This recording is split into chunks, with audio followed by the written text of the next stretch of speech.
उन्होंने हमारे सामने जब दो विकल्प रखे हैं, या तो स्टूडेंट्स डिप्रेशन में चले जाएं कर्जे की वजह से, पेपर लीक की वजह से, या तो वो अपनी जान त्याग दें। जब हमारे सामने दो अल्टरनेटिव है तो हम सरकार को भी दो ही अल्टरनेटिव देना चाहते हैं।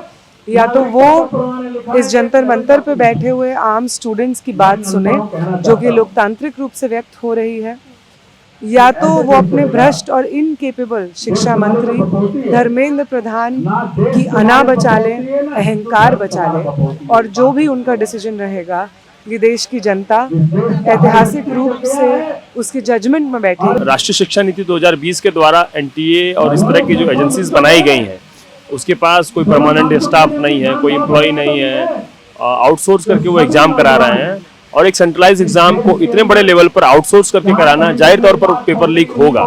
एनटीए जैसी एजेंसी पेपर लीक, भ्रष्टाचार और करप्शन को ही बढ़ावा देने के लिए बनाई गई है।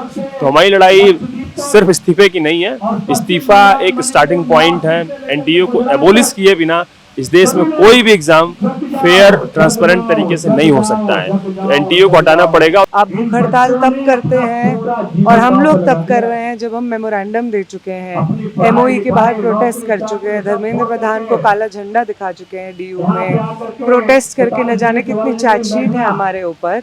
तो ये एक आखिरी रिजॉर्ट की तरह ही हम देख रहे थे, और सच में ये अपने हेल्थ को कुर्बान करके इस देश के सोए हुए ज़मीर को जगाने का ही एक प्रयास है, उससे अलग कुछ नहीं है। हम सरकार से अपील करते हैं कि बच्चों को मतलब अब उनकी बातों को सुना जाए और इनके धरने जितना जल्दी, क्योंकि आज 9वां दिन इनका धरना चल रहा है, और इनकी धरना को ख़त्म किया जाए। बच्चों की तबीयत खराब हो जाए, कुछ होगा तो इसकी जिम्मेदार कौन होगा? ये सरकार तो है ही गूंगी बहरी, कुछ भी कर लो इनको कान पे तो जू तक रेंगती नहीं है। पर फिर भी हम इनके साथ हैं, और जैसे भी जब तक भी इनको जरूरत होगी हम इनके साथ हमेशा रहेंगे।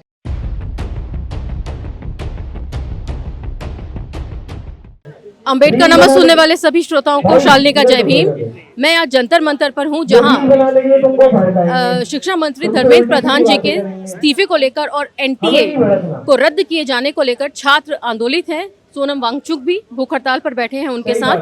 वहीं पर हमारी अंबेडकरी महिला मंच की टीम जो इस धरने को सपोर्ट कर रही है, समर्थन देने के लिए आज पहुंची है दूसरी बार। आप हैं मीरा जी, हमारे अंबेडकरी महिला मंच की महासचिव।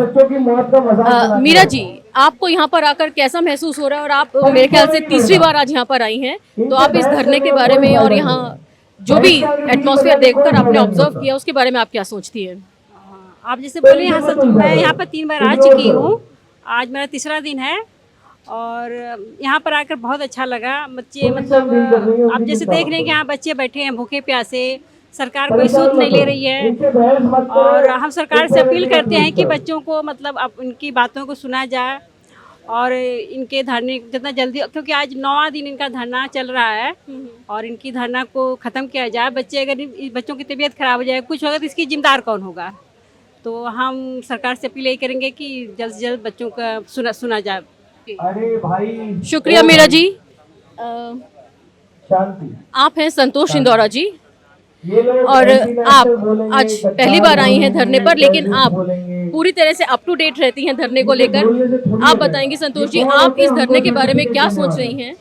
पहली बात तो मुझे बड़ा दुख है जो बच्चों ने जवान गंवा दी, उनके लिए बहुत बहुत दुख है मुझे। बच्चों ने, उन बच्चों को जान नहीं देनी चाहिए थी। काश उनके माँ बाप ने उनको सिखाया होता, थोड़ी हिम्मत दी होती। जैसे हमारे सर कहते हैं कि हाउ डेयर यू, अगर उनके माँ बाप बचपन से ही उनको ये सिखाते तो आज वो बच्चे हमारे बीच होते। पहली बात तो उनके लिए बहुत दुख है। पर चलिए, जो बच्चे दूसरे हैं हमें उनको और हिम्मत बनानी है, और बहुत अच्छा लग रहा है कि उन्होंने इतना धरने पे बैठे हुए हैं। मैंने इन बच्चों से बात करी थी कि भाई बच्चों, आप क्यों भूख हड़ताल कर रहे हो? बाबा साहब को जैसे हम पढ़ते हैं, बाबा साहब को हमने इतना पढ़ा, बाबा साहब इतनी विषम परिस्थितियों में भी बाबा साहब ने कभी भूख हड़ताल नहीं करी, तो आपको भी संघर्ष करना चाहिए। तो उनमें से एक बच्चे ने मुझे जवाब दिया कि बाबा साहब के 3 गुरु थे, महात्मा बुद्ध, कबीर और फूले। महात्मा बुद्ध ने पहले लिए तपस्या ही करी थी। तो हम पहले बात महात्मा बुद्ध की उसको बात को मान के ये अनशन कर रहे हैं। मैंने कहा चलो बहुत अच्छी बात है, पर इसके बजाय अगर आप संगठित होके और संघर्ष करो और मजबूत बनो तो मुझे ज़्यादा अच्छा लगेगा। पर चलिए, ये सरकार तो है ही गूंगी बहरी, कुछ भी कर लो, इनको कान पे तो जू तक रेंगती नहीं है। पर फिर भी हम इनके साथ हैं और जैसे भी जब तक भी इनको जरूरत होगी हम इनके साथ हमेशा रहेंगे। धन्यवाद। धन्यवाद। मैडम, आप यहाँ पर कितनी बार आ चुकी हैं और यहाँ पर आकर आपको किस तरह से महसूस हो रहा है? आप देख रही हैं कि छात्र आंदोलित हैं और काफ़ी भीड़ आपको देखने को मिल रही है। यहाँ पर भी आज 9 दिन हो गए हैं भूख हड़ताल के, उस बारे में आपका क्या विचार है? मैं यहाँ पे दूसरी बार आई हूँ और यहाँ पे आके बहुत अच्छा लगा। और यहाँ पे जिस तरह से यहाँ पे लोगों का प्रोटेस्ट है और सरकार को इनकी बात को सुनना चाहिए और मानना चाहिए। और जो है कि जब तक जनता आगे नहीं आएगी, सरकार उस पर अमल नहीं करेगी, बच्चों का भविष्य ऐसे खतरे में रहेगा कि मतलब इस तरह से लीक होते रहेंगे पेपर, फिर माँ बाप के सपनों का मतलब बलिदान होता रहेगा, बच्चों का फिर इस तरह से हरासमेंट होता रहेगा। इसलिए सरकार को इनकी बात को मानना चाहिए। मेरी बाकी लोगों से अपील है कि यहाँ पे ज़्यादा से ज़्यादा मात्रा में आके मतलब अपने बात को रखें और सरकार तक पहुँचाने के लिए घर घर से तो हो नहीं सकता, इसलिए इस जगह से वो चीज़ सरकार तक पहुँचाई जा सकती है, जंतर मंतर पे। हाँ, ठीक। शुक्रिया मैडम। जैसा कि आपने देखा, यहाँ पर लोग काफ़ी मात्रा में हैं, लेकिन मुझे लगता है कि और ज़्यादा लोगों को यहाँ पर आना चाहिए, क्योंकि हर एक के घर में कहीं ना कोई नीट की या इस तरह की एग्जाम्स की तैयारी में लगा हुआ है बच्चा।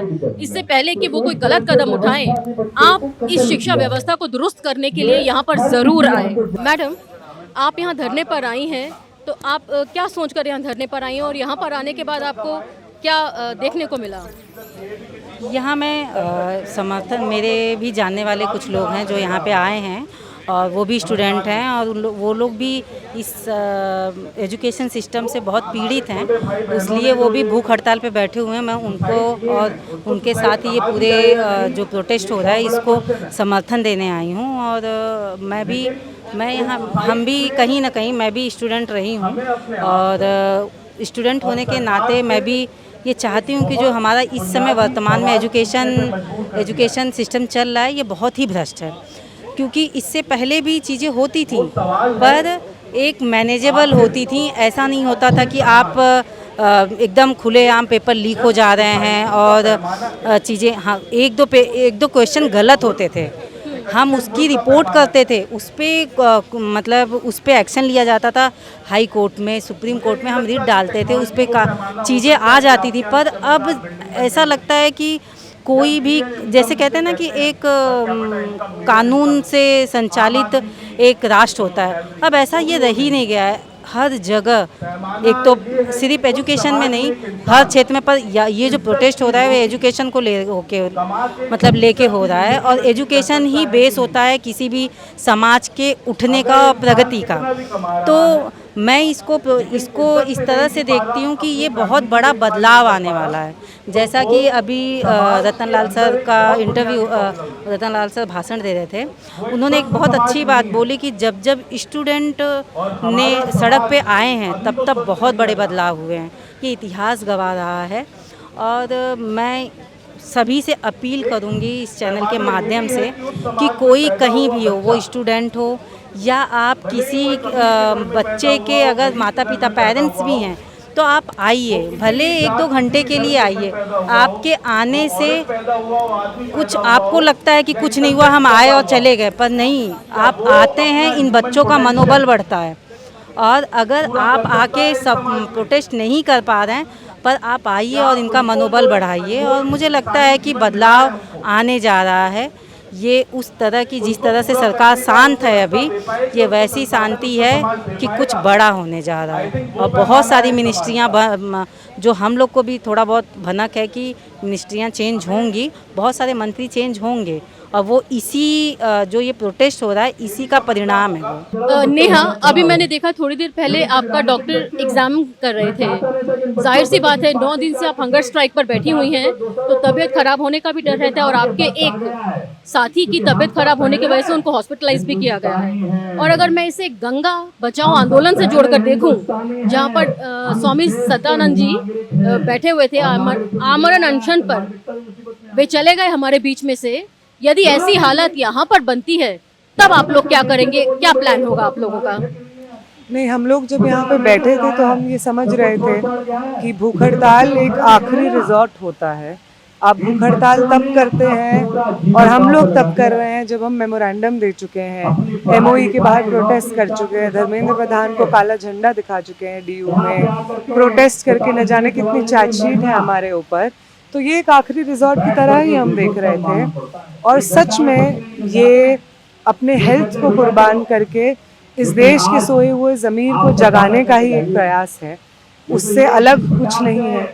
चाहे वो कैसा भी लगे देखने वालों को कि यंग लोग 20-30 साल के लोग जंतर मंतर पे बैठ करके अपनी जान हथेली पे लेकर के ये कह रहे हैं कि धर्मेंद्र प्रधान इस्तीफा दें, जबकि सरकार पहले ही कह चुकी है कि हमारे राज्य में इस्तीफे नहीं होते हैं।